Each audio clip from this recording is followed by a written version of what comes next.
I'll say this: the thing that I was most disappointed about, and Brooke kind of alluded to the eventual solution to this, but to come out first play of the game and have a drop back pass down the field across the middle, and a couple of plays later, it seemed like whenever they were having Henrik Haarberg drop back and pass, bad things were happening.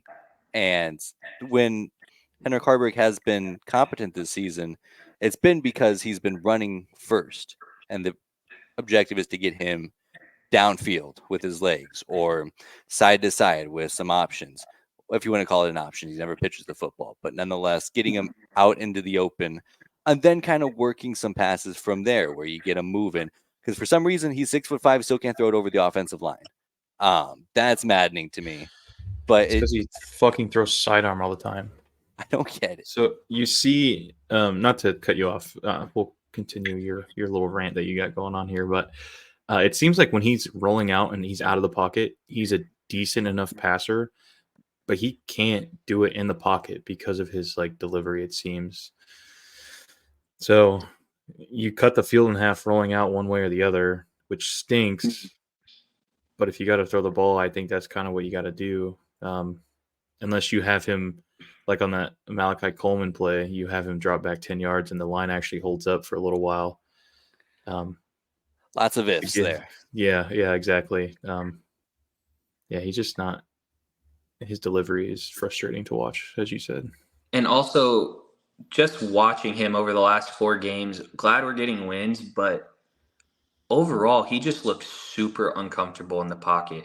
Whenever we do drop back and throw, he wants no part of sitting in that pocket. And when he does, it's very antsy. Yeah, and I get that because of the line that we've had. They have not been as bad as we've seen them over the past couple of years, but they're still not super good. So I understand why he might get a little jittery. But with his jitteriness, he comes with indecisiveness that he has, afraid to make that throw. And I don't know if it's because he doesn't feel confident enough to make that throw, he doesn't know if he can get it to where it needs to be, or if he's he sees something, he's, oh wait, this might be open. He's reading the wrong way, maybe. But yeah, there's things that if he worked on that passing mechanic, his delivery, I think he could be a decent passer. Granted, he's 6'5" and played at Kearney Catholic, so he probably didn't need to really focus on refining his arm motion. But yeah, and there's a good fair chance that people around him are like, oh well, he's going into spring as QB5. It's great that he's on the team and that he's continuing the Husker legacy in his family and homegrown and all that. But now you're in the spotlight playing Power 5 college football for a team that's not out of a conference championship appearance race. Yeah. And I want to root for him so bad just because, as you said, he is a Nebraska guy. He's born and raised here. His family has strong ties to the program. It's just he's very mediocre. And yeah, he's winning games, which is great. But when he looks bad, he looks really, really bad. It's disheartening to where the first play of the game you have, I'm sure the first 10 or 15 are all scripted and you know what's coming, and he missed that throw to Fedoni by 5 yards, 10 yards. It was. If he hits him up the seam there, I mean, he has 10 yards to throw the ball. Just even if he throws it out in front of him and it's incomplete, it's like, oh well. But it was just so bad. Yeah. I will say I am impressed that it seemed like he had collected his composure pretty quickly after that. Yes. Granted, he never looks comfortable in the pocket, so he's not going to be a whole different guy. He still wasn't very good throughout the rest of the game, but I'd imagine it's very easy to just rattle and completely collapse after your first 2 passes or interceptions, and for him to kind of just settle down and run the offense after that, I was pretty impressed with. Yeah, I agree. He did settle in a little bit there. Even after the second one, that you could argue that it wasn't his fault necessarily, but just so early on, seeing 2 picks, you're like, here we go again. I'm going to ruin the game for everybody. But the defense picked him up really nicely on both of those turnovers. So I think that helped him keep his confidence going throughout the game. Just I wish we just had some sort of life on the offense. Like, It's just, even when he's running the ball, we run those speed options. It's like he fucks up in so many areas that he's never going to pitch the ball. He fumbled a snap again this week. I almost see the train wreck coming when we play Maryland, Wisconsin, Iowa. He's got to just clean some of it up and get more comfortable in his own skin playing.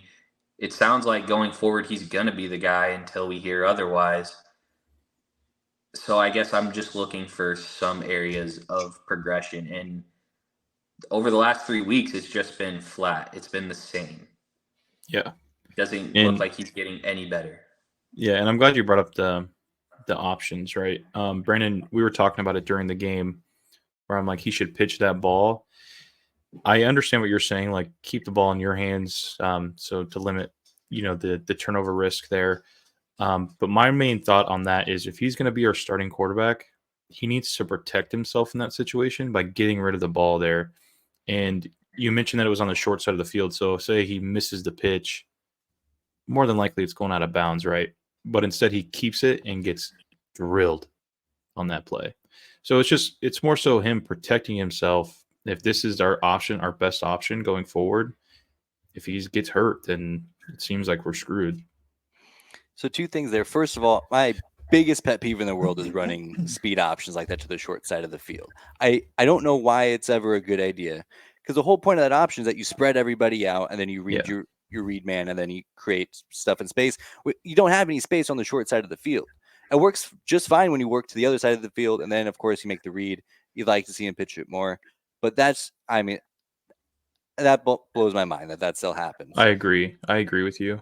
Yeah. Second point, I think kind of the opposite. I think, well, now that Jeff Sims is healthy, do what Henrich Haarberg does best, and that's put his shoulder down, get downfield, because I don't think the gap is that big to where if you do have to go to Jeff Sims, I don't think it's like going from Cade Klubnik to going to whoever they have up in Eastern Iowa. I don't think the gap's that big. Because I also wanted to point out that on the depth chart, it's still Henrich Haarberg or Jeff Sims. Granted, if you're going to make the change, you're going to make it out of the bye. So moving forward, it seems like he's 1A for sure. But even the coaches haven't, gone out of their way to put out a big gap there. So with that in mind, yeah, I'd say you run them 25 times a game. And I would argue the other way. I think the gap is that big in my mind for favoring Jeff Sims, but we're winning, and you can't argue with winning. my whole thought on the quarterback situation, it's real weird. But again, anytime you see someone being held out with playing under 4 games, you got to think the mentality is they're going to redshirt him. And maybe they just, want Sims in the system for a year to get comfortable. And, he's talking with Satterfield and picking Satterfield's brain. Maybe next year, you get a full off season with the program you're going to be playing for next fall. Eligibility nowadays is a huge thing, but I personally think they're going to try to redshirt him. Interesting. That would make me very upset. Because now, granted, I see where you're coming from, and if they really think that highly of Jeff Sims, which they very well might, I think that's such a, I don't know, that's such a cop out, especially where you're at in the season now, where a bowl game's very much in the cards, and you look at this god awful division that they play in, and you think we could really do something pretty cool this year, especially looking next year. Next year is going to get way harder to get to the Big Ten championship game. How much of a momentum push would it be if we pushed out our best foot forward and, made a push for that? Granted, you really have to, play up to this team's potential to get there. But if I'm the coaching staff, that's more so what I'm looking at than getting, Jeff Sims another 2 years of eligibility, I'd say. I agree, but just knowing how Matt Rule operates in year 1 of a rebuild, he's wholeheartedly just trying to get to 6 wins, it feels like, especially with the number of injuries we're going through. If we were to be able to get to a Big Ten championship game with Heinrich Haarberg and the number of injuries we're going through on both sides of the ball, this would have to be one of the best Nebraska coaching jobs of all time with this roster after, having to flip their mindsets, winning 3 or 4 games every year and totally changing the culture. It just feels like Rule's just trying to get to a bowl game, and in his mind, we're not thinking about if it happens, great, but I don't even think that's on their radar. You're not wrong. He does seem much, much, much, much more patient than I am. So hats off to him. Yeah. Than the whole fan base, I'd say.